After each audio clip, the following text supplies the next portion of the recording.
siempre de calidad. Vamos, Está. cuando quieran. Cuando guste. ¿Sí?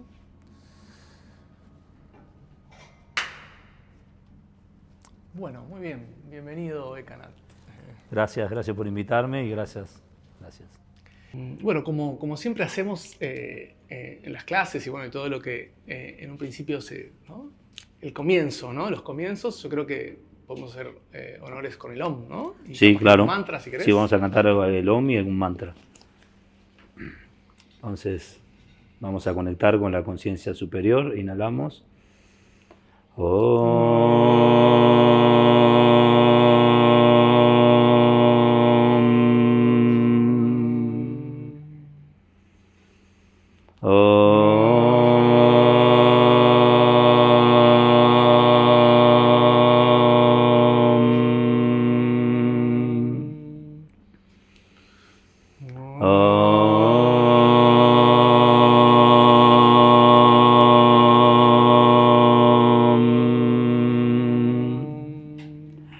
Om Gyanatimirandasya Yananjana Shalakaya Chaksurum Militan Yena Tasmai Sri Gurave Namaha. Om Namah Shivaya Gurave Sachidananda Murtaye Nishprapanchaya Shantaya Sri Shivanandaya Te Namaha. Om Aim Gurave Namaha. Om Gum Guruvyo Namaha. Om Shanti Shanti Shanti Hari Om.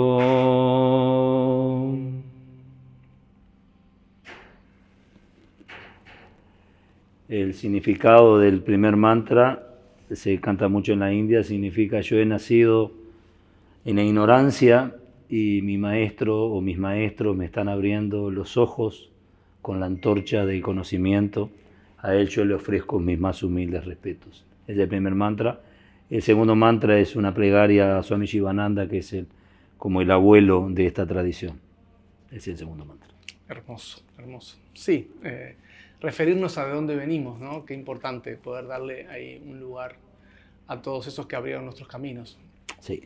Y bueno, y para mí es un honor estar aquí hoy contigo, porque Gracias. realmente vos has abierto mis caminos también. Gracias. Ya desde el 2017 que tomé el primer curso contigo, la verdad que también fue un antes y un después. Así que Gracias. bueno, Muchas muy gracias. agradecido. Y bueno, y estamos aquí, te hago la presentación ahora, ¿no? Estamos con Ekanat Das, Gracias. para quien no lo conozca. Él es monje, vivió en India durante 13 años. Bueno, y después anduvo viajando por el mundo también, impartiendo yoga y el conocimiento y el Vedanta, que también es digamos, la base de todas estas enseñanzas. Y bueno, también estuvo desde el año 2011, ya estás acá en Uruguay, Sí. y has formado a más de 7.000 alumnos, Sí. siendo bueno, representante de Rishikesh Ashram para Latinoamérica, ¿no?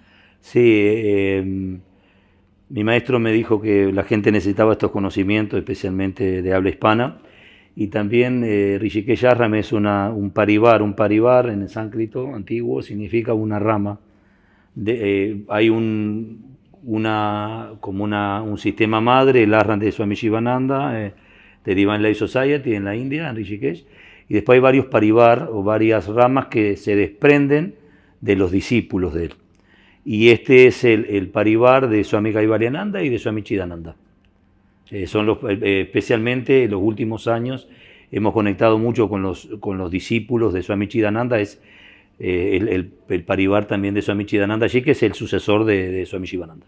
Es un parivar, es cuando se hace, por ejemplo, el budismo tibetano tiene muchos parivar. El Dalai Lama es uno, pero hay muchos parivar que son muchas corrientes con una base común. Claro, nacen desde ese mismo maestro. Desde Sivananda. Desde Swami Shivananda, sí. Sivananda, que él dejó el cuerpo ya... en el año 63. Nació en 1887 y murió en 1963. nació como médico, como endocrinólogo, vivió en Malasia y después tuvo un llamado muy profundo con una paciente que le dijo: vos no naciste para ser médico, vos naciste para ser un médico del alma. Y Shivananda lo tomó como un mensaje universal y dijo: ¿dónde la gente practica todo esto? Y como era hindú, se volvió a Rishikesh y pasó de ser un médico a ser un sadhu, una persona que busca el saber y una especie de mendigo también. Y bueno, y después hizo en la montaña, en Tapowan, que es donde una parte de Rishikesh, es lo que se conoce hoy en día como el Divine Life Society, la Sociedad de la Vida Divina, o el Shivananda Ashram. Y él ahí levantó todo lo que es el yoga y bueno, y mandó a todos sus discípulos a recorrer el planeta para, si Shivananda no existiera, si bien hoy en día hay muchas escuelas, si Shivananda no hubiese existido en el mundo, el yoga occidental en Occidente hubiese sido muy difícil, porque después vinieron muchos otros maestros, pero él fue el que sembró un poco, aró la tierra un poco para plantar todas las semillas que después se beneficiaron muchos maestros indios también después. Y vos llegaste y a India y conociste a un discípulo de Sí, estuve en contacto con tres: Swami Kaivalyananda, que es mi maestro que vive todavía, Swami Chidananda y Swami Krishnananda. Swami Chidananda era el sucesor de Swami Shivananda, el principal discípulo, bueno, más que el principal, eso a veces es relativo, pero el cual Shivananda le dio la antorcha para el funcionamiento del ashram. Y a cada uno de ellos le dio diferentes, Swami Krishnananda, que era el secretario también del ashram, y bueno, y después otros discípulos, Ramapriyananda, bueno, otros, Pranavananda, otros discípulos de Shivananda que vivían en el ashram también. Así que vos viviste con ellos. Sí. Y con Chidananda, inclusive en alguna época de mi vida le pinté su habitación también. Sí, tuve la gracia de estar con esos maestros que siempre digo, si veo mi vida antes de eso o la veo mismo ahora, se ve que el mérito venía de atrás. Para poder estar con ellos. Exactamente. Eso en sánscrito se llama Punya Sukriti, que es el mérito puede ser de esta existencia o de otras, que es como cuando a alguien de pronto le llega una información o le llega un contenido o un escenario en la vida que jamás imaginó. Qué sé yo, por ejemplo, alguien, no sé, es psicólogo y termina estudiando en su momento con Bert Hellinger. Pues, ¿en qué momento yo merecí esto? Cuando Bert Hellinger, un personaje muy alto, de conciencia y todo, y yo era de pronto la persona, era un simple psicólogo, ¿no? Entonces esto un poco también, yo era simplemente una persona que quería practicar un poco de yoga y calmar mi loca juventud y mi loca todo, y me encontré que la dimensión lo vi mucho después. Para mí era el ego, cuando está cerca de algo no aprecia, la distancia es lo que produce el aprecio. Pero bueno, todo eso te permitió también jugártela, porque ya eras muy jugado, ¿no? Y haber ido a India, ¿no? Sí. ¿A qué edad te fuiste ahí? Y tenía 17 y cumplí 18 en la India, sí. ¿Cumpliste 18 en la India? Sí, y me la jugué porque siempre digo lo mismo, avanza la edad, avanza el miedo. Y como era joven, el joven tiene menos miedo. Como ve la muerte lejos y como tiene menos heridas, menos callos. Nosotros ya, acá algunos tenemos más que callos, tenemos que llamar la pedicura y la manicura, pero para todo el cuerpo. Entonces, cuando sos joven, tenés eso de la valentía de la inocencia, le llamo yo. Y ahí estuviste entonces... 13 años, 13 sí, hasta los 30 años. Sí. Ahí de discípulo directo de... De Swami Kaivalyananda y de Swami Chidananda también. En realidad, en India, especialmente en el linaje de Shivananda, te inicia un maestro, te da un nombre espiritual, te da una práctica, pero como que vos tenés lo que se conoce como Siksha Guru, tenés maestros, instructores también, que a veces son más importantes que el propio maestro. Y yo tuve una cercanía muy grande con Swami Chidananda. Y después de vivir en India y en Londres también. En Londres, en Europa viajamos muchísimo. En una época viajamos mucho, mi maestro tuvo 2 veces en el libro de los Guinness por las personas que más viajaban en el mundo. Wow. Yo siempre digo, a veces yo tenía un pasaporte que tenía 3 libretas de tantos sellos. Los tengo ahí siempre archivados. Vos lo acompañabas a... Sí, yo estaba como de relleno ahí, digamos. Bueno, no sé si tanto, pero bueno, sí. Estaba ahí ayudando. En realidad, cuando uno viaja con el gurú, con el maestro también viaja para servir, ¿no? Claro. Yo en algunos cursos daba, por ejemplo, cuando íbamos a Mallorca, a Palma de Mallorca, iba y yo daba las clases, a veces daba meditación, y a veces cuando iba al lugar, íbamos a Rusia, por ejemplo, no podía hablar nada, porque no... Y ahí le lavaba la ropa, cocinaba, siempre iba con una función. Uno no viaja con el maestro, muy rara vez viaja por turismo. Claro. Entonces iba siempre, y el servicio era como ayudar, servir, a veces simplemente era limpiar el lugar, acondicionar, cocinar, lavar, lo que sea, y a veces era contribuir después con un tiempo, cuando él me dio diferentes funciones, y Swami Chidananda también, y en un momento me dieron la función de dar filosofía, y fue cuando empecé a estudiar el Vedanta, el Tantra, y también, y bueno, Claro, y él en sí te impulsó a volver a tu país a enseñar, ¿no? Sí, él me dijo que en realidad, yo me acuerdo que al principio él decía, al mate le decía el líquido caliente, ¿no? Porque no era un té, era una cosa rara para un indio, y él decía, pero cuando después entendió que vino a Argentina alguna vez, él entendió lo que era el mate, que era como para Japón era el té, bueno, y él dijo, si yo tengo que decirle a un europeo que aprenda a tomar mate, ¿a quién tengo que acudir yo? Y a un uruguayo, bueno, vos estuviste mamando todo esto dentro de las prácticas hindúes, y a vos te van a entender más que a mí. Acá en Uruguay. Claro, en Latinoamérica. O sea, acá te van a entender mucho más, sencillamente porque es tu propia cultura, conoces sus propias, él me decía, hasta conocías a tus propias muletillas idiomáticas, que yo no las conozco. Sí. Y te pregunto, entonces, ¿qué le falta a la vida moderna que el yoga le puede aportar? A la vida moderna le faltan muchas cosas. Lo primero que le falta es paz. Entonces ahí ya empezamos que el yoga puede contribuir. Y cuando me refiero a paz en todos los niveles. Por ejemplo, la gente no está en paz con el cuerpo, por eso a eso le llamamos enfermedad. Vos que trabajás con el Ayurveda sabés lo que estoy diciendo. La paz principal, nosotros pensamos que la paz de la mente sí, es una paz muy añorada, pero el yoga va a empezar por tener una buena relación con el cuerpo. Entonces, le falta paz al cuerpo por lo que comemos, cómo vivimos, cómo dormimos, etc. Y después, bueno, le falta paz a la mente, y el yoga puede aportar un buen relacionamiento con el cuerpo, porque uno de los grandes motores del sufrimiento humano es el miedo. Y hay varios tipos de miedo, pero uno de los centros del miedo es no poder conjugar el cuerpo con la mente. Por eso cuando alguien va a morir, no está en paz, porque la mente quiere seguir viviendo y el cuerpo no da más. Entonces uno de los pilares de la paz es primero amigarte con el cuerpo.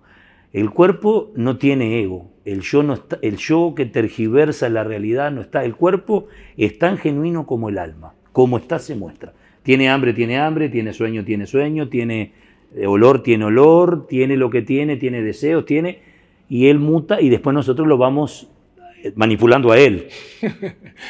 Claro, entonces la paz es una de las cosas que puede, y además que el yoga no va a una paz externa, sino que considera que el conflicto externo es directamente proporcional al conflicto interno. Sí, es que en sí las bases del yoga, para practicar yoga uno dice que empezar por ejercicios o por asanas, claro, ¿no? Posturas, pero en realidad hay que empezar también por una moral, por una forma de tratarnos a nosotros y a los demás. Sí, eso llaman sánscrito yama y niyama, que serían como los primeros que son los yamas, son cómo yo me conduzco con el otro. Y los niyama es cómo yo me conduzco con otro. Por ejemplo, la religión en general nos ha dado principios moralistas, éticos, muy buenos, pero de cómo yo de pronto me conduzco contigo, o con José, o con él, pero nunca me enseñan a cómo me conduzco conmigo. Y si yo no me sé conducir conmigo, voy a fallar siempre cómo me conduzco con vos. No son nunca separados. Por eso la religión falla, porque es demasiado moralista, demasiado ética en el mundo, y si vos no te tratás bien a vos, la consecuencia es que te voy a maltratar a vos. Sí, sí. Esto es una cosa que está bueno entenderla, por eso el yoga nunca separa cómo yo me trato, es cómo voy a tratar a otros. Y como yo permito que el otro me trate, es como yo me trato también. Exacto. Sí, y también, bueno, hoy en día que tenemos abundancia, porque en definitiva hoy tenemos acceso a muchas cosas que antes no teníamos, ¿no? Sí. Pero la gente sigue desconectada, ¿no? Como que en ese sentido el yoga nos puede asistir, ¿no? Como Sí, esto, ¿no? sí, estamos desconectados porque, por ejemplo, cada vez vivimos en una civilización que prioriza la máquina frente a la conciencia y frente a lo que está vivo, ¿no? La máquina la ha utilizado el hombre y si miramos desde la física cuántica todo está vivo, este micrófono también está vivo, todo está vivo porque todos son átomos vivos, pero de algo muy genérico. Ahora, desde el punto de vista apreciativo, deberíamos apreciar más una persona que una máquina. Entonces, por eso la inteligencia artificial ha dado grandes adelantos lindos, pero están sustituyendo. Hoy en día vos vas a un edificio y ya no hay un portero, hay un tótem. ¿No? Entonces, en forma similar, la desconexión se produce, por ejemplo, ahora estamos acá, ¿no? En Ajara, en el espacio tan lindo que tenés, yo corro esa ventana y conecto en el momento, porque ¿qué está ahí enfrente? El océano. Ahora, si yo acá enfrente veo una autopista con loquero, la conexión es más complicada, porque voy a conectar con que no me pasen por arriba, que no me... ¿Se entiende? Entonces, la desconexión, si me desconecto de lo natural, y cuando hablo de lo natural me refiero al entorno externo, y cuando me desconecto, por ejemplo, una de las grandes desconexiones que tenemos nosotros los humanos es con el amor. Es una cosa que perseguimos porque es la única ley del universo, pero es en la única que fallamos siempre. Entonces, por eso en la India se dice que la vida tiene dos miradas muy interesantes. Una es que la vida es una experiencia desconectada o separada de la divinidad, respondiendo a eso. Es una experiencia desconectada del universo. Y otra explicación que me gusta mucho es: la vida es una experiencia para aprender a amar. Es una escuela para aprender a amar, porque nosotros repetimos, estamos en primer año varios años con el amor. Tenés un hijo chico, no sabes amarlo cuando es chico, pero cuando es grande tampoco sabes cómo amarlo. Tenés una pareja y si te cocina no sabes quererla, pero si no te cocina tampoco sabes quererla. No sabes querer el cuerpo si está flaco, tampoco sabes querer el cuerpo si está gordo. Claro, bueno, y ahí entonces el yoga nos ayuda también, ¿no? Como a conectar. A conectar y realmente, o sea, es una herramienta que nos puede ayudar en esta vida moderna, ¿no? A conectar, sí. ¿no? La base, Maxi, de la vida moderna, que es la causa, que me lo puede decir cualquier médico, cualquier psicólogo, la base hoy por hoy de todas las enfermedades prácticamente es el estrés. Y el estrés tiene que ver con todo lo que nosotros tenemos un día propuesto por el reloj que dura 24 horas, pero tenemos una agenda que debería haber 40 horas de día. Entonces, eso es el origen de muchísimas enfermedades. Entonces, lo primero que hace el yoga te dice: desconectate de algunas cosas para poder conectar con lo que es esencial. Por ejemplo, el presente. Es una cosa que para nosotros es muy añorado. Una cosa muy linda que define el Vedanta, el presente, es poner la atención a lo que merece ser atendido de acuerdo a lo que voy a vivir. O sea, si yo ahora estoy con un staff re lindo acá y estamos viviendo esto, no tengo que estar pensando que vamos a comer en un rato, si me voy a bañar, si me voy a tirar acá en la playa. Ahora tengo que estar atento a lo que es digno de atención de acuerdo a lo que está. Ahora estamos teniendo esta conversación, tengo que estar atento a lo que me preguntaba, a lo que compartimos, eso es estar en el presente. Si yo estoy diciendo, no, porque Jimmy, mira, no trajo agua, está tomando, y me estoy yendo para adelante o me estoy yendo para atrás, entonces me desconecté. Ya estoy desconectado del presente, y alguien que se desconecta del presente está desconectado del universo. Y en eso el yoga nos ayuda también. Sí, porque ante todo te presentifica. Te dice cómo está Maxi hoy. No cómo estuvo. Cómo estuvo ya sabemos. Y cómo va a estar lo vemos. Pero el tema es cómo está hoy. Hay mucha gente estudia yoga, practica yoga, pero una cosa es una práctica, digamos, que uno va a una clase, y otra cosa es hacer una formación, un instructorado. Sí. ¿Sí? Entonces, realmente, ¿puede alguien que no haya practicado yoga, empezar una formación como tipo de instructorado? Sí, sí puede, porque en realidad el yoga es para todos. El yoga no es de la India. Es una cosa muy importante, a pesar de que me ven con estos trapos y el yoga no es de la India, es un patrimonio de la humanidad, por eso se da el Día Internacional de Yoga en todo el planeta. Puede practicar cualquier persona, sencillamente porque yoga, con todas sus técnicas, con todas sus miradas de la vida, está hecha, es un programa, vamos a poner la palabra, es un programa diseñado para cualquier persona de cualquier civilización. Es como cuando vas a estudiar una carrera. Por ejemplo, alguien va a estudiar medicina. Cuando entra el primer día a la facultad no entiende nada. Y después está el profesor que es médico y de pronto la persona que es un especialista. Pero todos pueden acceder a esa carrera o a esa forma de ver la vida. Solo el tiempo lo separa y el estudio y directamente la sed que tenga la persona para estudiar. Por ejemplo, alguien viene a este tutorado y en el tutorado va a ser rico por lo que nosotros vamos a intentar aportar, pero también va a ser rico directamente con el compromiso que la persona lo tome. Si lo toma como el club de los sábados, entonces va a ser el club de los sábados. Si lo toma, ¿se entiende? Como si lo toma como, dice, bueno, esto está buscando una transformación en mí, entonces la va a producir. Es como cuando salís a tomar un café con alguien, bueno, puede ser algo muy bello o puede salir a tomar un café para resolver un conflicto. Y depende las ganas con las que uno quiera ponerle a eso, va a ser directa. Y eso es accesible para todos. Yo siempre digo, es tan accesible que cuando yo conocí todo esto, pongo una palabra, impresentable. Eras rockero. Exactamente. Estaba con el rock, el punk, el metal y era impresentable. Entonces, yo digo, si estos sistemas orientales produjeron esta transformación, es porque realmente funciona.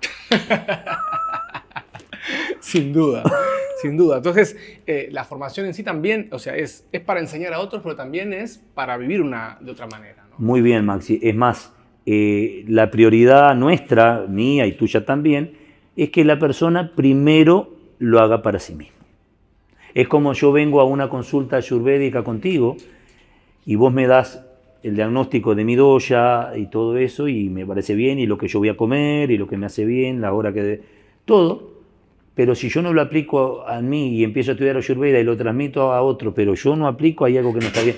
Entonces, lo primero es que se aspira, es que la persona camine poco a poco a transformarse de a poco en un yogi o en una persona que toma estos saberes para el diario vivir y que después está desbordando de gratitud con eso y cuando empieza a desbordar o empieza a sentirse lleno, lo empieza a transmitir. Pero el transmitir o la difusión en un sentido es como lo puede hacer inmediatamente o no, pero es más bien secundaria. Lo más importante es que la persona quiera introducir esto y que diga, terminé el tutorado con nosotros y digo, bueno, yo transformé mi vida. Si voy a dar clase, no sé, quizá practico con mi pareja o con mi hijo o lo que sea, pero sí esto me sembró una semilla que va a dar en su momento, ya está dando una plantita y en su momento va a dar un fruto. Claro, porque en sí, o sea, uno transmite lo que es también, ¿no? Lo que ha experimentado, ¿no? Sí. Porque en otros tiempos quizás era más común enseñar algo que quizás uno ni siquiera haya pasado por el cuerpo. Claro. Pero realmente el enfoque que vos le das a esta formación es realmente poder transmitir la vivencia, sí, ¿no? La experiencia. Sí, hay un gran santo del sur de la India, Ramana Maharshi, que está en una montaña sagrada, en una chala, y él dice, todo lo que no experimentes ni pase por vos no es tuyo. Lo dice en varios libros. O sea que toda experiencia es lo único que es tuyo. De hecho, por eso la experiencia no es transmisible. Yo no te puedo transmitir la experiencia, solo te puedo contar la historia de la experiencia. Entonces, la experiencia es lo único que va a ser siempre tuyo. Por ejemplo, alguien pasa por una enfermedad y puede teorizar a alguien, un médico, un especial, pero lo que vivió esa persona y después se encuentra con otra que tiene una enfermedad parecida o la misma, le puede transmitir, pero no puede aliviarle. Si bien, por eso es experimental el yoga. Por eso mismo Swami Shivananda solía decir, mejor un gramo de práctica que son toneladas de teoría. Pero de todas maneras, no es solamente practicar, sino también como, ¿no?, estudiar, como Sí. poder, porque ahí está un poquito la diferencia entre ir a una clase a hacer práctica solamente y el instructorado que nos adentra en la filosofía del Vedanta, ¿no? Claro, yo por ejemplo veo en eso en tu propia vida. Conozco mucha gente que da Ayurveda, pero gente que ha estudiado Ayurveda lo suficiente para poder dar un poquito de curso. No es que se sigue formando. Un yogi es un eterno estudiante ante todo. Por eso esto es yoga y Vedanta, no es solamente yoga. O sea, cuando a Enrique Barrio le preguntaban, que ya era un hombre grande, profesión estudiante, tenemos 80 años. Está muy bueno, y sí, están los discípulos de la vida, ¿no? Exactamente. Nosotros somos, ¿qué es un maestro? Ante todo un buen discípulo. Entonces, ¿y qué es un discípulo? Alguien que tiene disciplina. En las palabras está todo el saber. Lo que pasa es que nosotros no desglosamos las palabras a veces porque nos da miedo. La gente quiere ser discípulo pero no quiere tener disciplina, por ejemplo.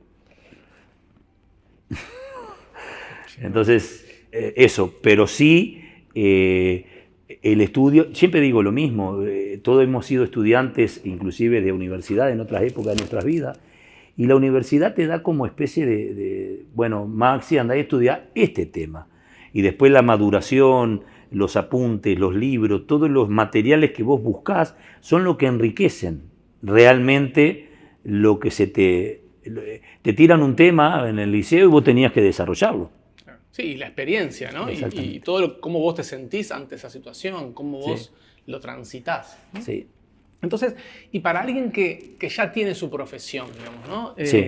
Realmente está bueno también estudiar un instructorado, por ejemplo, ¿no? Como es algo que a veces uno como que le cuesta verse en circunstancias o se siente como distante porque ya tiene una profesión, porque ya tiene unas formas de hacer diferentes, ¿no? Sí, en realidad el yoga justamente es como un bote para cualquier profesión. ¿Por qué? Por ejemplo, mi maestro es médico. Y siempre dice, nunca ejercí, pero él es médico y Swami Sivananda era endocrinólogo también. Es más, él apuntaba mucho a personas que ya tenían una profesión, inclusive tenía varias miradas de esto. Él decía, por ejemplo, si alguien tiene una profesión, por ejemplo, no sé, es un médico o es un abogado o lo que sea, el yoga hasta le viene mejor porque él tiene su vida económica resuelta. Entonces lo toma para su propio crecimiento. O sea, como que lo veía hasta por re positivo. Y además que esto aporta porque, por ejemplo, aporta porque da miradas diferentes de la vida. Sencillamente porque la espiritualidad que el yoga plantea no es cambiar nada, ni la profesión, ni de pareja, ni de marido, ni de profesión, sino cambiar la reacción frente a lo que pasa. Entonces, es bien diferente querer cambiar un entorno que cambiar cómo reacciono. Ahora alguien es un médico y el yoga le va a cambiar cómo reacciona frente a la persona que tiene que tratar de ayudar o tratar. ¿Cómo se para? Se para. Y bueno, hay mucha gente conocida a lo largo de mucho tiempo, dando cursos por todos lados, mucha gente que termina en un sentido, no es que se impulsa eso, pero abandonando esa profesión porque se da cuenta que puede servir adoptando este tipo de cosas. Claro, o combinándola también. Eso es lo ideal. Eso realmente es lo ideal. Al cambiarte la mirada, vos terminás haciendo diferente también. Eso es lo ideal. En una combinación armónica siempre está el resultado positivo de la vida. Por ejemplo, cuando vos vas a una clínica de algo, hay un psicólogo, un psiquiatra, un médico, hay una combinación de saberes encarnados en diferentes personas que llegan a determinado meta, y esto es igual. Lo ideal es combinar. Hay una cosa en el Vedanta que se llama la superposición, que es una verdad que comprendí ahora, pero no tengo que pelear con ella. Cuando la maduro y la comprendo, la integro. Eso es lo que el Vedanta busca. Se llama superposición enseñado por Shankaracharya. O sea, si yo aprendí, por ejemplo, yo ahora entendí que, no sé, Vata, Pitta y Kapha, los tres eneatipos de la Ayurveda, pero ya mañana entendí que tengo que comer diferente, y ahí voy, pero no me peleo sino que integro. Antes tenía una profesión y ahora este saber lo integro. Eso en el Vedanta se llama la superposición, que una verdad es integrada por otra para poder madurarse. Claro. Incluso en el instructorado también va a haber invitados que también, bueno, ellos también tienen otras profesiones, muchos ¿no?, profesionales. Sí, también, médicos, psicólogos, sí, diferentes personas que le va a dar riqueza, porque la India no tiene problema con la integración de los saberes. Lo que la India propone es no competir con el saber. Ahí está la gran diferencia entre los saberes en Occidente y en Oriente. Los saberes y las religiones también, ¿no? Porque siempre ha sido muy inclusivo desde ese lugar. Sí, ¿no? de hecho la India, siempre digo como la misma ejemplo, que para un indio, un hindú, para un tibetano, Shiva, Ganesha, Krishna son la divinidad, al igual que Cristo, al igual que, sin embargo, de este lado es más difícil. O sea, quiero decir, para un oriental no importa tanto cuál es el nombre que se le está poniendo a ese arquetipo o a esa visión universal, sino el estado que produce. Entonces, en ese sentido, para un indio, por ejemplo, Krishna y Cristo es lo mismo. Claro. Bien, y tengo otra pregunta, ¿no? Porque en realidad hay como un concepto del yoga que es, ¿no? Como focalizado en el ejercicio, ¿no? Y realmente, como lo rico del yoga, no es solamente hacer ejercicio, sino es entender por qué y para qué lo hago. Perfecto. Esto lo hemos hablado mucho con José y a él siempre le gusta lo que yo digo, que esto no es gimnasia de la India. Entonces, en realidad, también siempre doy los mismos ejemplos hace años, el yoga que se transmite a través de las tradiciones son escuelas de iluminación espiritual, no de ejercicios físicos. La gente que solo trabaja el cuerpo para el cuerpo está muy bien, es muy positivo, pero el cuerpo tiene un principio y un final. Entonces, como nosotros somos seres íntegros, el cuerpo es una parte, por ejemplo, acá estamos charlando y hay varias cosas que integran esta charla. Los micrófonos, los chicos, hay aparatos, hay computadoras, hay una cosa que integran una meta o un propósito. En forma similar, el yoga empieza con el cuerpo porque sabe que vos el yoga el cuerpo te da las mejores experiencias y también las peores. Entonces, empieza con el cuerpo para poder trascender el cuerpo. Que el cuerpo no sea una molestia. Y para eso están las otras partes. El asana, las posturas, son solo una parte del cuerpo, que es muy necesaria para poder, hacer las paces con el cuerpo. Pero después están los ejercicios respiratorios para hacer las paces con la energía, con la mente. Está la alimentación para hacer las paces etc. Están los mantras para hacer las paces con el sonido. Ahí es como el yoga que se transmite de los maestros. Siempre doy el mismo ejemplo de las personas que han mirado Karate Kid. Este es el yoga del viejo Miyagi, o el yoga de Jackie Chan más nuevo, no el otro. El yoga que va a ver lo que pasa con tu propia existencia, más que lo que pasa solamente con el cuerpo. Sino, por ejemplo, si uno busca en el yoga solo flexibilizarse, los circos serían yogis iluminados. Claro. Que hacen cualquier cosa, cualquier proeza corporal. O sea, uno logra a veces estados de flexibilidad muy buenos con el yoga. ¿Para qué? Para flexibilizar la mente. Sí, incluso es importante poder darle el lugar que merece al yoga. Sí. Para que realmente podamos entender que yoga no es solamente, ¿no? Trabajar el cuerpo. No. Y que quizás, como vos decís, bueno, el cuerpo necesita ser trabajado, sí. Pero esa es la entrada, sí. ¿no? Para después poder estar un poco más en paz y poder observarse a uno mismo y poder ver las dimensiones que uno tiene, ¿no? Sí, y volver a conectarte, como lo dijiste al comienzo cuando empezamos a hablar. Esto en sánscrito se llama Atma Vicharana, una permanente mirada sobre los contenidos mentales y emocionales, ¿no? Pero comienza con el cuerpo, pero no se detiene ahí. Ningún yogi en Oriente especialmente queda detenido porque la meta del yoga viene de la palabra yuktanam, que significa volver a unirse con una conciencia universal, con el universo. Entonces, el cuerpo, vos podés unirte con el cuerpo, pero el cuerpo va a terminar. ¿Y qué es lo que queda? Cuando venga la muerte te separa de todo.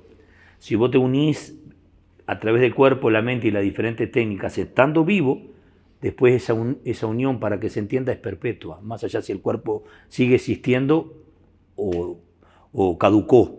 Claro, te perdura. Lo que perdura es esta práctica, ¿no? Esto que uno sí. ha aprendido de uno mismo, ¿no? Sí, El Bhagavad Gita, que es como la Biblia de la India, dice, en este sendero no hay ni pérdida ni disminución alguna.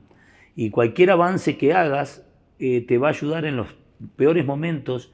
Y es como cuando si vos empezás un trabajo, hoy es viernes, si empezás un trabajo y vas a retomarlo el lunes retomaste y cuando lo dejaste el viernes, en forma similar, como la India cree en la perpetuidad de la vida, en una vida avanzás un poco, pero no lo perdés. Esto es poner una riqueza en una cuenta eterna. En el mundo es una cuenta que termina con el cuerpo. Se te quedan con la cama, se te quedan con todo. Queda acá eso, ni siquiera el cuerpo te llevas. Entonces, esto es poner en una cuenta que sí tiene fondo, no en un banco que está por quebrar. Claro, uno que vas a poder recuperar en cada una de tus Exactamente, vidas. Maxi avanzó, todo lo que hemos avanzado, en la próxima vida decir, mira, acá me quedé, porque la gente a veces tiene orgullo, por ejemplo, de ser un alma vieja, y en realidad viene perdiendo en febrero y en diciembre. Por eso sigue volviendo. Y lo mejor es ser un alma vieja, pero encontrarle la vuelta. Sí, también, entonces puede ser que alguien practique yoga y que realmente no esté practicando la esencia del yoga. Sí, la mayoría. La gente quiere, siempre digo lo mismo, muchos instructorados, y acá las personas que escuchan van a decir, bueno, esta parte la vamos a cortar. Muchos instructorados y muchas formaciones se hacen y se acoplan para que la gente, lo que se vende está en el mercado.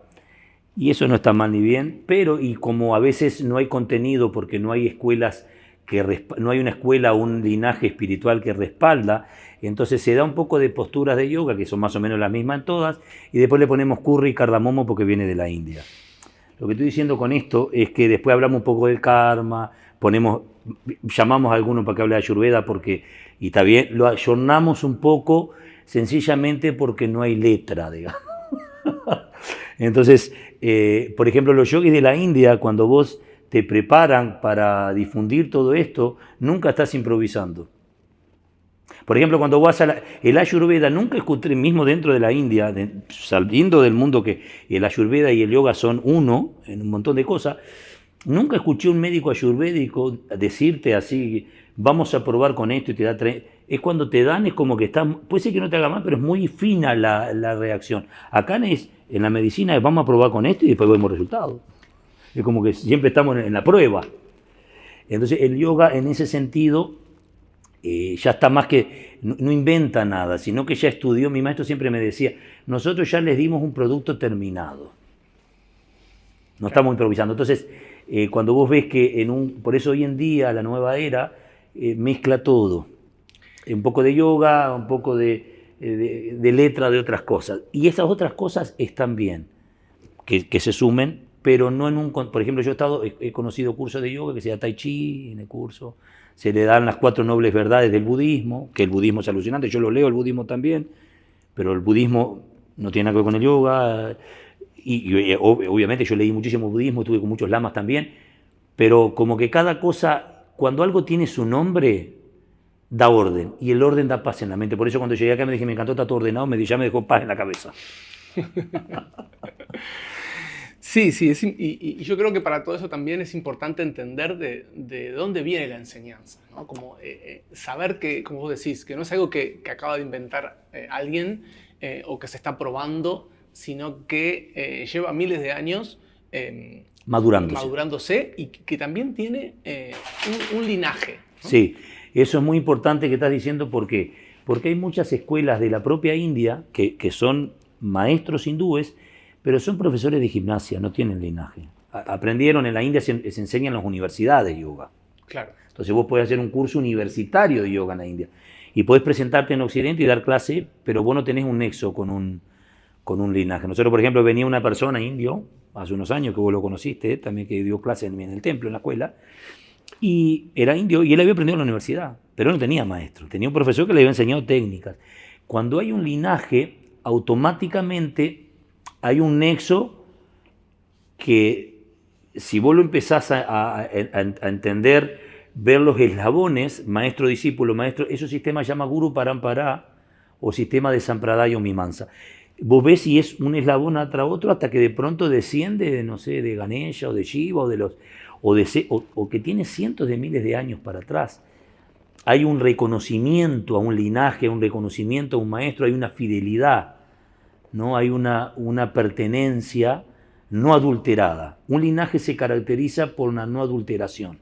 Inclusive hay una cosa que se llama Sato Briti, que acá ni se conoce, que uno hace, no es la palabra, pero una especie de juramento monástico, que es muy fuerte, que yo no lo quería hacer, realmente quería salir corriendo. Es más, cada vez que decían, si me iba a Nueva Delhi un rato mejor, que es que es una ceremonia que dura varios días, que uno compromete que el conocimiento es superior a tu propia vida, que te comprometes con esas prácticas y con esas, vamos a poner esas palabras, esos juramentos, que si yo tergiverso el conocimiento me enfermo y me voy. Entonces, eso es lo que ha hecho a lo largo de siglos, lo tiene el budismo, lo tiene el yoga, que es puede sonar fanático, rígido, pero es que los maestros, por ejemplo, mi maestro me llama cuando nosotros estamos siempre en continua formación, nosotros no vamos a la India a hacer turismo, vamos y le pregunto a los swamis si esto está bien, siempre adáptate, ajustate, acomódate, decía Shivananda, adaptando, ajustando, acomodando, sin tergiversar, porque hay una voz más experimental, con más madurez, que está siempre detrás. Y cuando van muriendo, se van buscando también. Porque entonces yo, por ejemplo, lo que transmito con toda humildad es que yo sé que no es un invento, no es Made in Ekanath. No. Si lo que transmitiera fuera mío, te lo haría el Enzo, que es el nombre que me dio mi madre, que no quiera ni conocerlo a ese. Entonces, lo que yo transmito, yo sé que tiene un respaldo. Y si viene Max, si viene una persona del instructorado, te hace una pregunta a vos, le hace una pregunta a José, le hace una pregunta a Gaby, y nosotros no sabemos la respuesta, nosotros tenemos a quien preguntar. Hay linajes para atrás, le podemos mandar, llamar a un maestro, un swami, por dónde va la cosa. Y eso es lo que asegura que inclusive en la psicología, ahora no sé si sigue siendo así, alguien para atender tenía que también hacer terapia con alguien ¿no? Por ejemplo, alguien de Freud tenía que hacer terapia freudiana propia para poder tratar pacientes. Esto es igual. Es una forma de conectar con la fuente, en definitiva, porque tu maestro recibió sus enseñanzas de su maestro, y ahí para atrás, hasta todos esos maestros en realidad recibieron enseñanzas de la divinidad, porque ¿no? A través de su trabajo personal. Entonces, cuando uno entra en ese linaje, también es como que toda esa fuerza, todo ese aprendizaje, toda esa experiencia viniera contigo, ¿no? Sí, te apodera. Esa es la palabra que se usa hoy en día, que es así. O sea, eso es cuando es como cuando ustedes enchufaron todos estos equipos para esto, hay fuentes, ¿no? Electricidad, hay un montón de fuentes para que esto funcione y nosotros estamos en contacto. En realidad, si hay un cortocircuito en el lugar, va a haber un cortocircuito en todo esto. En forma similar, cuando uno practica yogas tradicionales y transmite o toma enseñanza, nosotros seríamos como los portavoces de milenios para atrás. Que eso también es un principio que maneja el budismo, el cristianismo. La iglesia tiene un linaje para atrás hasta Jesucristo, hasta Jesús. El budismo lo mismo, para atrás hasta el Buda.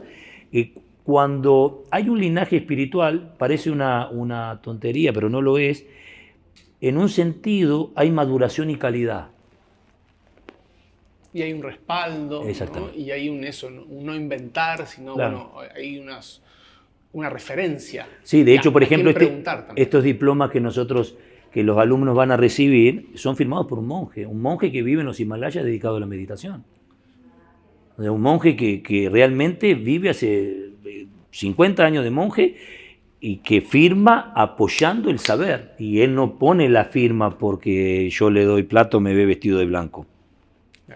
Él se asegura, y eso, el linaje, es como cuando uno toma, aunque no guste, no sé, una gaseosa que no estaría tan buena para el cuerpo de pronto, pero si tienes, no sé, Coca-Cola, tienen años de eso, van a ser en un sentido menos dañinas que las nuevas.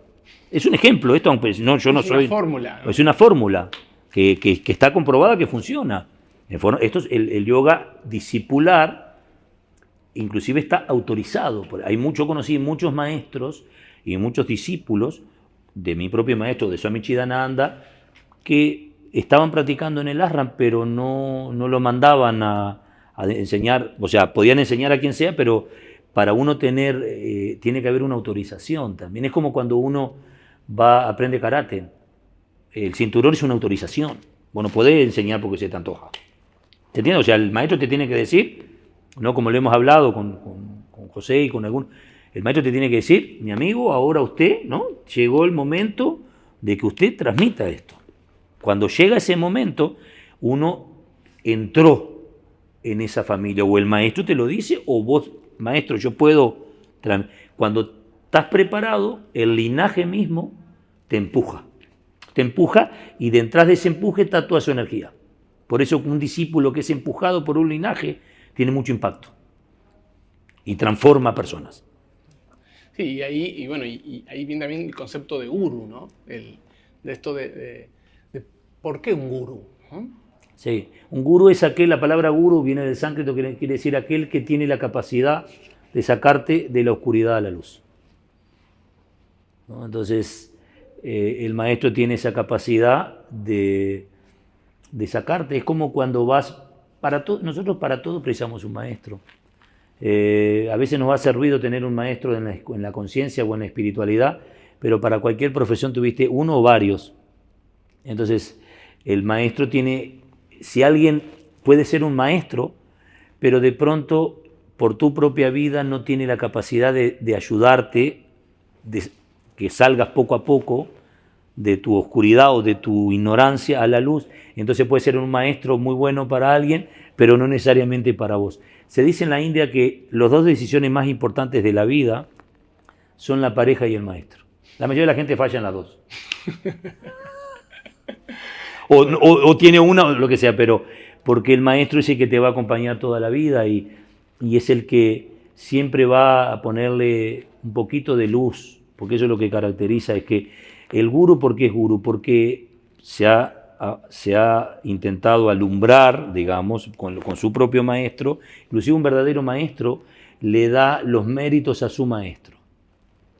Yo, por ejemplo, no tengo mérito ninguno. Si tengo alguno es por gracia de Chidananda, de Kaivalyananda. Mío propio no hay ninguno. Ese es el concepto que se enseña en Oriente. El mérito es el que te transformó.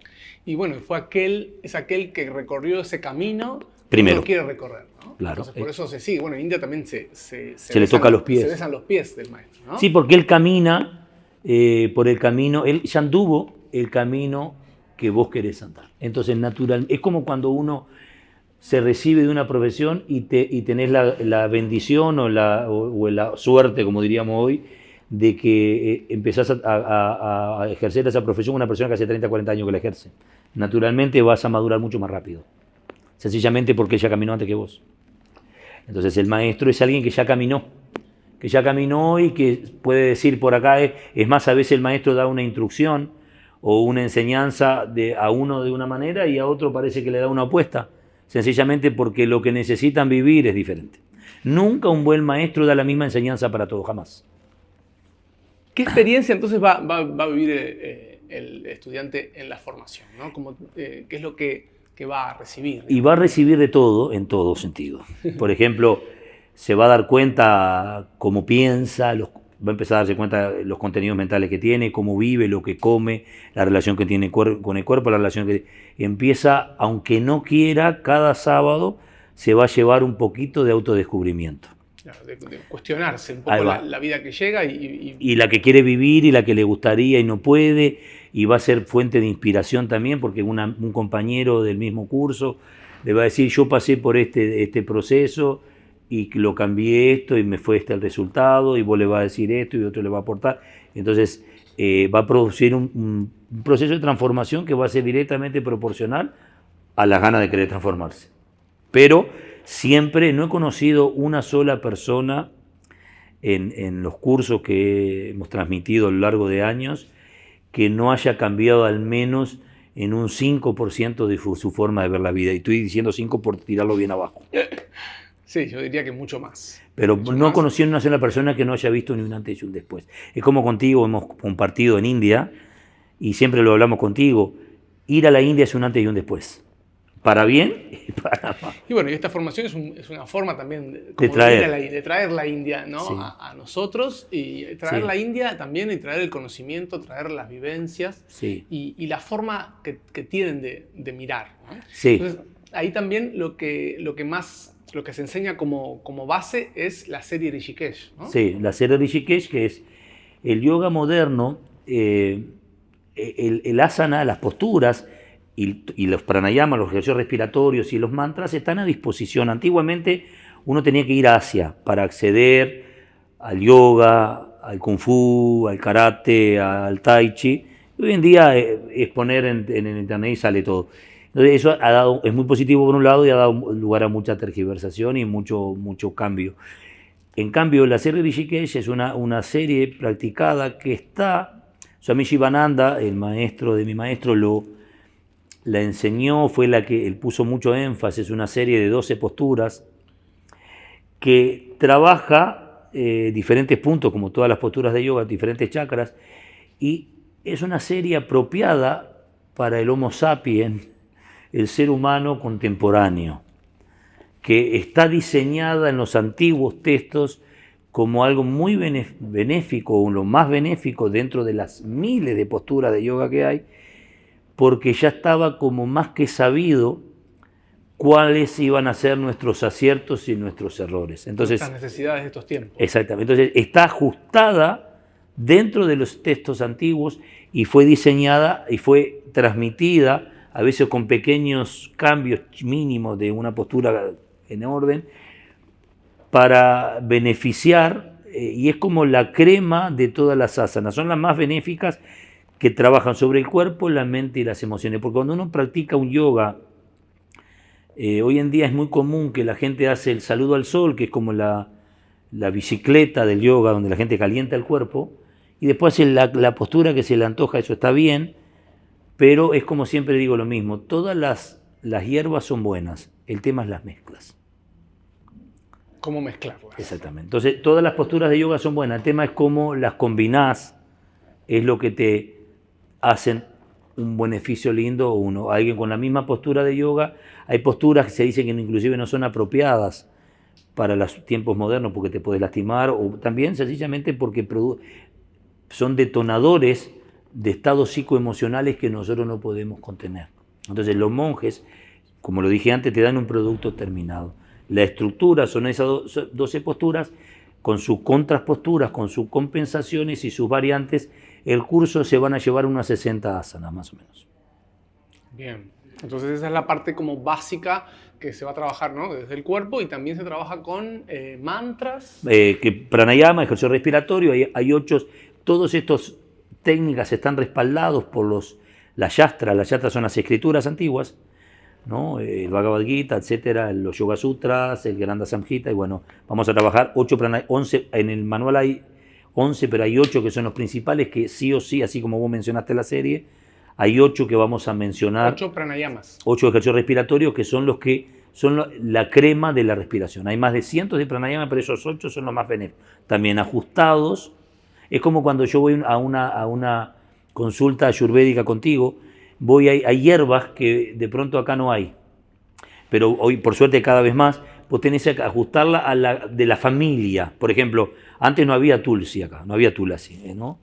Y lo más parecido sería la albahaca, no tienen las mismas propiedades, pero para que se entienda, entonces se van a ir son ajustadas a los tiempos modernos, ejercicio respiratorio, van a haber mantras, hay cientos de mantras, pero hay mantras específicos que son mantras de mayor impacto para lo que necesitamos. Básicamente es como los cursos esos están armados con medicina contemporánea. Es una medicina para los tiempos presentes. Por eso hay cosas que, inclusive en el manual que nosotros recibimos, yo me rompí mucho la cabeza traduciéndolos del inglés y del hindi, y muchas cosas, por el consejo de mi propio maestro, fueron sacadas que no tenían contexto acá. Claro, porque estos son los manuales que se dan en India también, ¿no? En India, y es para este mismo manual, aprenden nosotros, que seríamos como las personas laicas, y los monjes. Okay. Entonces, obviamente que el manual de los monjes tienen otras cosas. Yo tengo los manuales originales en inglés y en hindi, que hay cosas que no aplican, de mirar el sol. Hay cosas que la gente con suerte mira y se da cuenta que está soleado. Entonces, hay cosas que no son... Y también ir paso a paso, porque es un instructorado, es la primera introducción. Lo dice la palabra. Es la primera enseñanza de yoga, tanto, como decíamos, para uno como para después poder transmitir a otros. Porque se va a poder transmitir a otros una vez que termine el curso. Sí, inclusive siempre se dice que, de hecho me ha pasado por muchos años dando, que la persona, esto lo vas a ver, Maxi, la persona que viene y te dice, Maxi, no, nos viene a decir a nosotros, no, yo lo hago para mí, nunca voy a dar clase, es la primera que empieza a dar. Esto es como una cosa, y esto tiene muchas razones. Muchas veces pasa que me hizo tanto bien y me corrió un poquito de mi propio egocentrismo. Entonces, ¿por qué no pasárselo, aunque sea una amiga, a un amigo, a un familiar, a la pareja, al vecino? Si tengo un diamante, ¿por qué esconderlo? Esa es la gran pregunta. Entonces, esa es la fuerza del valor, ¿no? Cuando uno no se valora, no se da cuenta de lo que tiene para compartir. Exactamente. Y cuando realmente se descubre el valor que tiene, entonces ya no tiene más que compartirlo, porque es como decís, ¿no? Si yo tengo, ¿no? el hambrita, ¿no? Tengo el néctar. El néctar de la vida eterna, lo que voy a querer es compartirlo, ¿no? Sí. Y de hecho esa es la gran diferencia cuando se habla en los antiguos textos, en los Vedas, que estaba el océano del Amrita, ¿no? Y por qué una persona estaba como más en la oscuridad y el otro estaba más en la luz. La única diferencia es que uno lo quería compartir y el otro no. Okay. Hay una historia de la India, que la quiero compartir, que les va a gustar, que una persona se ilumina, y es interesante, cuando alguien logra un estado de conciencia alto, el único beneficio que te da el universo es que puedes elegir. Y después el que está en la rueda del renacimiento no elige el karma o un círculo vicioso interminable. Entonces, esta persona logró un estado, podría ser el Buda, podría ser Jesús, podría ser San Francisco, la Madre Teresa, quien sea, ¿no? O un chamán, lo que sea. Y cuando llegó, ¿no? a Shanidev, que es Saturno, y Yamaraj, como los personajes que vendrían como a regir dentro de la India el destino de ese ser, de esa alma. Entonces dice, pero bueno, ¿no? Imagínate, te voy a poner que sos vos. Bueno, Maxi, esto ya dejaste el problema de la tierra, ya no tenés que preocuparte por esto, por lo otro, no te va a doler la espalda, no tenés que arreglarte los dientes. Entonces, dice, bueno, ya que recorriste tanto para poder llegar a esto, bueno, vos podés elegir, podés irte, esto es un chiste, a mí me gusta mucho, soy un poco sarcástico a veces, podés irte con Ekanat al infierno, o podés irte con José o con Jimmy al paraíso. Pero entonces Maxi, de manera inteligente, dice, no, pará, yo voy a elegir, ya que puedo elegir, mostrame la diferencia, muy, muy ilustrativo y muy... Esto llévenselo para la vida porque te grafica mucha cosa de la vida. Y no es el infierno y el paraíso que se plantea en la religión. Muy diferente, muy alejado del paraíso y el infierno de la religión, muy.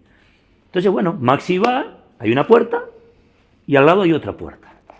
Entonces, el personaje que te hace elegir te abre la puerta y Maxi mira para adentro y hay una mesa muy grande con un montón de manjares para comer, todo el mundo sentado para comer. Pero, esa era la puerta del infierno. Y para nosotros, yo quiero este infierno, por lo menos voy a comer. Entonces, y este hombre mira y dice, pero ¿qué es lo que yo tengo que observar? Después voy a ver qué me propone el paraíso. Entonces, mire bien, usted no tiene apuro, mire bien, para poder elegir. Nosotros siempre elegimos apurado, por eso elegimos mal. Es otro tema. Entonces, mira, empieza a ver los manjares, no ve nada en particular que lo vuelve infernal. Pero veía que todo el mundo tenía cara fea, molesta, enojado. Entonces ahí se da cuenta por qué. Porque estaban todos esos manjares y solo se podía comer con la cuchara. Pero la cuchara era muy larga. Entonces, bueno, y como no era de metal, o una cuchara que no se podía doblar, yo tenía el plato, pero no había manera. Entonces todo el mundo estaba con el manjar frustrado porque no podía comer. No podía disfrutar, desde un punto de vista de analogía, no podía disfrutar de toda esa belleza que era vivir. Sencillamente porque no le encontraba la vuelta cómo disfrutar, en este caso, la comida. Y entonces era el enojo, todo lo que vivimos en la tierra, todos los condicionamientos, eran sencillamente porque no podíamos. Entonces, y no había manera, y todo el mundo estaba agarrando así, cada vez más enojado. ¿Vio bien? Sí, sí. No, y ahí él entendió, cerró la puerta, ahora le va a mostrar el paraíso. Abre la puerta, el mismo escenario. Dijo, toma, Pablo. Bueno, ahora, ¿qué es lo que tengo que...? Pero la diferencia, dijo, usted espera un ratito que ahora va a ver la diferencia. Era el mismo escenario, pero todo el mundo sonreía. La misma cuchara, el mismo manjar, pero yo con la cuchara grande no podía comer, pero te daba a vos, y vos me dabas a mí. Por eso era el paraíso. Yo no me quedaba con que quiero comer yo solo y por eso sufro, y por eso quiero disfrutar yo solo y vivir yo solo, y todo. No, como esta cuchara no me daba a mí el alimento, yo te alimentaba a vos y como consecuencia vos me alimentabas a mí. Y por eso era el paraíso. Porque disfrutábamos todo en unidad. Claro. Sí, es que en definitiva interesante. El infierno y el paraíso están al lado, ¿no? Sí. Por eso era una puerta al lado de la otra. A una decisión de distancia, ¿no? Sí. ¿Qué es lo que uno decide, no? Sí, a una decisión. Por eso a mí me gusta también una analogía pequeña que hay en la India. Hay dos leones peleando, entonces el emperador está mirando y le pregunta al sabio quién va a ganar. Porque en un momento iba ganando un león y en otro iba la pelea. Y el sabio, sin vacilar, lo miró y le dijo, el que más alimente es ese que gana.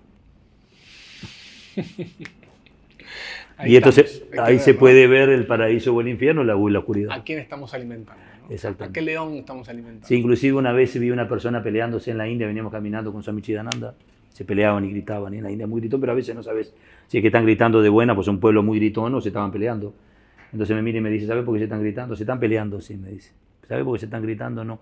Porque cuando uno se enoja con alguien o pelea con alguien, se grita y habla fuerte porque le habla el corazón, que se retiró. Le grita el corazón para que se escuche. Muy interesante. Excelente, excelente. Está bueno poder ¿no? Como ver en perspectiva, sobre todo de lo que uno quiere, ¿no? De lo que uno pretende de la práctica que hace, ¿no? Sí. Porque en definitiva eso es lo que hace ¿no? que el cambio, ¿no? Sí. De dónde vivís, ¿no? ¿Vivís en un infierno, vivís en paraíso? En definitiva depende de lo que vos quieras. Si vos estás todo el tiempo pensando en vos y en tu beneficio, evidentemente Sí. vas a vivir un infierno. Porque, sí. Porque es lo que perseguís. Cuando cuando nosotros entendamos como humanidad que somos un equipo, es cuando le vamos a hacer el gol al karma. Mientras tanto, el karma nos va a hacer el gol a nosotros. Bueno, pero ¿y qué responsabilidad, ¿no? ¿Qué responsabilidad formar, ¿no? En tu caso, ¿no? ¿Qué responsabilidad tiene una escuela en formar? Bueno, la responsabilidad es que a mí, por ejemplo, me gusta que cuando alguien hace un instructorado como este, que la persona vaya cambiando su propia vida o vaya adoptando estos saberes, y eso para mí es cuando el curso tuvo éxito. Cuando veo, por ejemplo, en tu curso, habían otras personas, pero hay dos específicamente que vos ya venía con un viaje espiritual, que siguen transitando la senda hacia lo más empinado. El curso ese fue 100% exitoso. Aunque hayan 30 que no.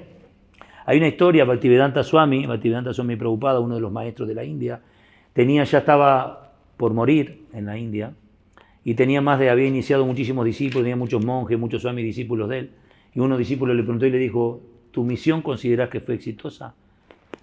No lo sé. ¿Cómo no lo sé? Si uno de ustedes se vuelve puro, entonces sí. Tengo miles, pero si hay uno, entonces la responsabilidad es tratar de transmitir. Nosotros no nos quedamos con información, no tenemos esto calculista de que no te doy porque vos me vas a superar. Justamente lo que se espera en estas escuelas del Vedanta es que ustedes superen al que transmite. Qué desafío. Entonces, por eso mi maestro decía, yo no formo discípulos, discípulos y esclavos, yo solo formo maestros. Okay. Entonces esa es la idea, cuando la gente venga y nosotros la recibamos, potencialmente en nuestra cabeza estamos formando no profesores de yoga, sino maestros de la conciencia. Es un zapato que calza más que vos, pero tenés que agrandar el pie.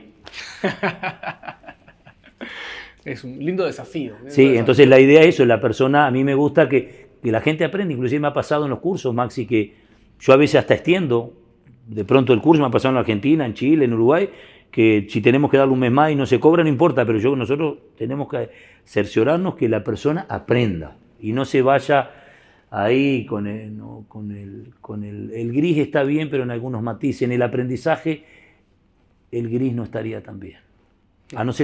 El gris está bien en un aprendizaje cuando uno se pone por elección en el gris.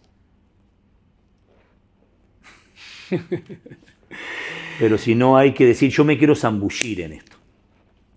Y eso es lo que vamos a intentar de incentivar, y bueno, y acá se van a topar, en Ajara se van a topar con otros saberes estamos todos en el mismo casamiento. Están intrínsecos acá. Claro, ¿sí? Estamos en el mismo casamiento. Sí, también vamos a dar Ayurveda, claro. Vamos también a ayudar en la parte pedagógica, ¿no? Sí, por eso. Y también la parte, digamos, de lo que es... ¿Cómo es? La psicología, todo lo que es el aprendizaje en general. Entonces, bueno, eso. Yo creo que es una gran responsabilidad también formar instructores y profesores, instructores de yoga, y hay que cerciorarse mucho también que la persona aprenda bien para que este conocimiento siga bajando por generaciones. Ese es el sentido de que esto no se limite a un sábado mensual, que esto siga vibrando y viviendo dentro y fuera de la persona que vino. Sí, hoy mucha gente se acerca al yoga buscando sentirse bien, ¿no? Sí. Relajarse, estar cómodo en su vida. Pero realmente, ¿vos sentís que el yoga sería, digamos, provechoso si se usara para sentirse bien o para transformarse? Sí, yo creo que van las dos. Es como un pie, cuando uno tiene los dos pies, todos nosotros tenemos los dos pies y entonces estamos contentos. Cuando una persona tiene un pie, valora que cuando tenía el otro.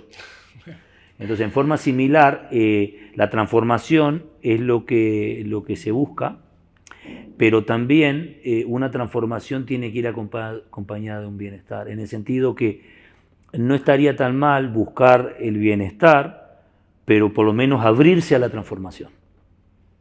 Porque la espiritualidad debería sumar bienestar, porque para el malestar, para eso está el mundo.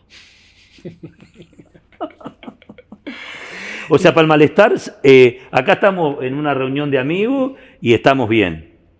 Anda al supermercado y ya empieza todo.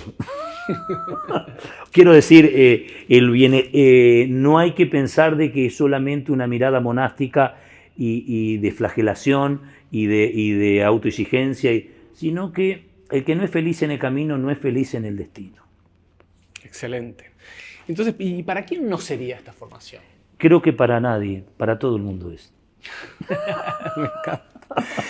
Es para todo el mundo que tenga, es como para quién es el agua, para todo aquel que quiera tomar. Por ejemplo, ustedes muy amablemente me dieron esta copa con agua. ¿Para quién es? Puede ser para mí, si él tiene sed, la compartimos. El agua es para que quiera tomar. Entonces el yoga y la espiritualidad es para todos que tengan el deseo de adoptar o de enriquecerse o de curiosear, aunque sea. Porque la gente, nosotros no queremos en nuestros instructorados monjes ni monjas, sino que queremos personas que tengan un poquito de sed de bienestar. Como cuando viene alguien acá a Jara y viene a hacer su masaje ayurvédico, no tiene idea, no sabe ni lo que significa la palabra. Pero después, ¿por qué retorna? No lo hace volver lo que entendió, sino lo que siente. Lo que experimentó. Lo que experimentó. Entonces, que la persona, la idea es que es para todos, pero la única condición es que lo quieras y no vengas forzada o forzado. Exacto, eso te iba a preguntar, ¿para quién no sería? Porque en definitiva hay actitudes que quizás no cuadren con claro, esto. Pero permitirte venir enojada, molesta, con cara de ya sabemos qué, ¿no? De feliz cumpleaños sería lo ideal. Pero venir y decir, bueno, voy a probar a ver qué me van a decir esto, a lo mejor no tiene chapa ninguno, no tiene pelo ninguno lo que me van a enseñar, y bueno, entonces como, vamos a ver qué me dicen estos pelados, a ver acá, y bueno, y me permito ver, a ver cómo, y de pronto a mí me ha pasado muchas veces que gente me ha dicho, vi lo que dijiste en la entrevista que te hicieron, y dije, este fantasma, este chiflado, ¿dónde salió este loco? Y me permití, después fue un alumno y un amigo de muchísimos años, y como, entonces, eso, yo creo que el gran problema humano es tener, por eso uno de los toltecas enseña, dejar de suponer, que la gente que no suponga y venga y diga, bueno, mira Maxi, me gustó, o mira, no era lo que yo buscaba, y se puede ir, nadie, no hay rejas, no hay nada acá. Pero que se permita a la persona decir, bueno, voy a probar con esta propuesta en Piriápolis mensual, porque hay gente que también convocamos, ya lo aprovecho para decir, a personas que ya son instructores, que se permitan otra mirada de un yoga vedanta, o de otra, que se permite decir, bueno, ya aprendí asana, ya soy flexible, ya, pero voy a ir a probar con ellos, voy a ir a probar, a ver cómo me siento con esta formación, que no está limitada solo a personas que no saben o a personas que... Yo he tenido personas que, la primer curso que di en Rosario, en Santa Fe, hasta me asusté, eran todos los que tenían centros de yoga. Yo digo, ¿qué le voy a enseñar a esta gente yo? Era un grupo grandísimo, eran como 30 personas y los 15 o 20 centros de yoga que habían eran los que habían la formación conmigo. Me acuerdo que le pregunté a mi amigo a Ramanuja, le digo, ¿y dónde toco pito acá yo? Esta gente tiene centro de yoga, nivel de la India 30, 40... Y bueno, y después había una o dos personas nomás, era como un contraste que para mí fue bastante dificultoso también de transmitir, porque tenía personas que decirle el OM era común de todos los días, al otro le hablaba del saludo al sol, a los que no sabían nada pensaban que era esto, y el otro ya lo empezaba a hacer, entonces eso, no hay un límite sencillamente porque no hay límites para elevarse, como tampoco hay límites para degradarse. Pero sí requiere un compromiso, ¿no? Sí. Sí, de hecho el ASRAM, para que el certificado venga de la India, que es muy importante mencionarlo, tiene una certificación internacional, firmada por los monjes, la firma no es que la compramos, sino que la firma de un monje es que él apoya esa enseñanza. El ASRAM nos exige por lo menos el 80% de la asistencia. Y como es mensual, si faltas un día, un mes, ya no puede faltar más. Y no más. A no ser que sea en junio, julio, o sea, a veces se complica porque empieza el invierno. Pero bueno, si estás todavía que no estás en CTI ni en terapia intensiva, te quedas en tu casa y por lo menos lo escuchás, aunque no ni siquiera te has acostado, que no tengas de pronto que, digo si estás enfermo, ¿no? Pero no te perdés o le decís a un compañero o le decís, José, Maxi, me graban que estoy enferma, que realmente... Y bueno, pero seguís la enseñanza como cualquier asistencia. Una persona estudia en un ente público y tiene un mínimo de asistencia, de inasistencia, un mínimo y un máximo. En el máximo no, pero quiero decir, hay un mínimo, y cuando estudias en el Crandon o en cualquier ente más privado es igual. En forma similar, porque ¿qué pasa? Hay cosas que vamos a dar acá ese sábado, que si te lo perdés, de pronto te perdés mucho contenido. ¿Se entiende? Claro. Pero tratar de recuperarlo de alguna manera, y no es la palabra, pero tratar de justificar la falta, que no es el club de los sábados. Sí, claro, es una responsabilidad también, pero con vos mismo. Y ¿no? con vos. Con ese aprendizaje, con esa transformación que ¿Sí? uno pretende llevar. Sí. Y también, a mí, una de las cosas que más me ayudó de la formación fue en mi práctica personal, ¿no? Sí. Cómo me ayudó a establecer mi práctica personal. Bueno, eso se llama en sánscrito sadhana, que es cuando, ahora justo en este momento estoy dando un seminario de sadhana que termina hoy justo, estamos en sintonía ahí. Que es cuando también es un éxito un curso, cuando la persona hace transformaciones chicas o grandes y se lleva ese material o esa inspiración para el diario vivir. Que todos los días, aunque se hace un poquito el saludo al sol, aprendió a comer diferente, a vivir diferente. Y entonces todos los días incorpora un poquito. Es como si yo vengo todos los días acá a Jara y me habla todos los días, ¿no? del fenogreco, de lo que sea, y yo no aplico nada. queda como una linda información, pero cuando se dice inclusive popularmente que el conocimiento no ocupa espacio si es aplicado, si no se ocupa espacio y molesta. Si no se puede aplicar, ocupa espacio y molesta, porque siempre la culpa te gana, ¿no? Como que te adentro te... Entonces, que la persona tenga compromiso, que el compromiso es una forma sutil y adornada de decir disciplina. Claro, y eso es lo que te va a permitir también poder sentir los beneficios también, ¿no? Y de que si vas a transmitirlo también poder transformarlo, porque si vos tenés compromiso con la enseñanza, es lo que vas a transmitir y la persona dice, mira, yo voy a hacer clase, de pronto formamos un instructor acá y después empieza a dar clase. Y decís, mira, yo estoy con un instructor, va a decir las personas que él o ella le dé clase, que estudió en una escuela de yoga y esa persona practica. Entonces a la gente le cierra cuando alguien practica lo que transmite. Entonces, y eso, si no empezás practicando y comprometiéndote con el curso, después cuando des clase vas a hacer el hazme reír. Y sí, y esa, ¿no? esa transmisión, esa enseñanza va a estar vacía, porque, ¿no? Como decíamos hoy, no va a tener ¿no? esa práctica detrás, ¿no? Sí. Realmente la Sí. idea es esa, ¿no? Hay una historia de la India que me gusta siempre. La vida enseña mucho más que la filosofía a veces. Pues la filosofía es cómo vivir y la vida es lo que ya se vivió. O lo que se está a vivir o lo que se va a vivir. Entonces, hay una historia que un niño tenía histericia, que es una enfermedad en el páncreas, y se cura, ¿no? Que esto ya prácticamente desapareció en el planeta, solo en Asia existe alguna enfermedad que acá todavía no hay, no llegan o no están. Y una de las particularidades de la ictericia, de la enfermedad del páncreas, es que vos no podés comer ningún azúcar para poder hacer un tratamiento y curarte. Entonces este niño no había manera de que dejara de comer. Tenía alguna derrapada, como decimos nosotros, y iba y se comía un dulce o algo y obstaculizaba el tratamiento. Y como que empezaba de vuelta. Entonces le dijeron que había un sabio en la montaña que lo podía curar. Entonces cuando lo fueron, le explicaron, el sabio dijo, sí, yo lo puedo curar a él. Con palabras, con afirmaciones, lo puedo curar, lo puedo convencer, pero tráelo dentro de un mes. Porque el azúcar es muy dañina para la vida y muy dañina para la enfermedad que quiere curarse.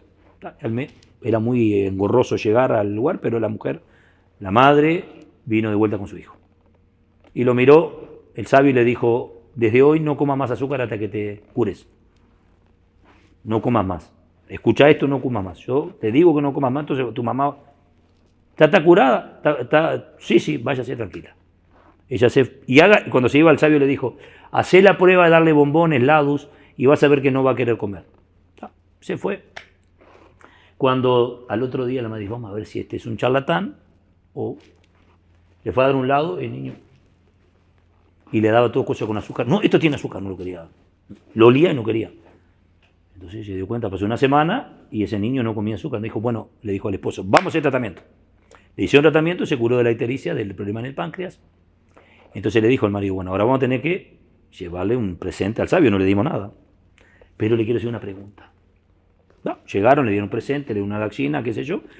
Cuando dice, pero te vengo a agradecer, pero te vengo también a preguntar una cosa. ¿Por qué estuve un mes esperando por ese poder en tu palabra? Que lo podías haber dicho antes. No, ese mes es que yo no comía azúcar, para que mi palabra tuviera poder en la transmisión. Yo tenía que ser el ejemplo. Yo cuando le dije que él no comiera azúcar, me convencí de que eso era dañino y no la probé por todo ese mes, entonces mi palabra tenía poder. Mi palabra era un ejemplo de que el azúcar era daño, entonces él lo absorbió. Es una historia de la India muy interesante. Muy bueno. Bueno, Ekana, muchísimas gracias por tu presencia. Gracias a ustedes y por tener también con tanto amor este lugar y con tanta presencia. ¿No? Acá tenemos el altar también de maestros de la India, como Sivananda, Ama y diferentes maestros.